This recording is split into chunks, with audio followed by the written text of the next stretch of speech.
Torej, tako gospodarstvo kot tudi država potrebuje strategijo, jasno vizijo, seveda, kako slovensko industrijo optimizirati z večjo dodano vrednostjo in pa seveda z večjo stopnjo gospodarske rasti. To ni enostavno. Ni enostavno zato, ker je struktura slovenske industrije, predvsem pa naši inženirji,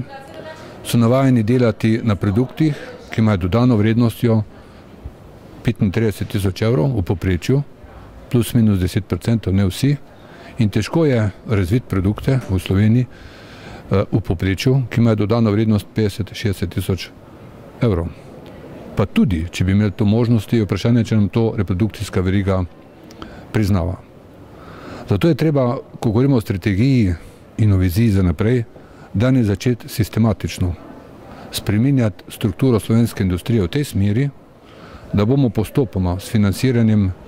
malih in srednjih podjetij, pa tudi eventualno velikih, z povratnimi sredstvi, poudarjam s povratnimi sredstvi, s krediti, omogočili, da prisilimo inženirje in prisilimo tudi znanost, inštitute, da se povežejo in poskušajo najti tisto strukturo industrije, ki bo v svetovnem merilu priznana večja dodana vrednost.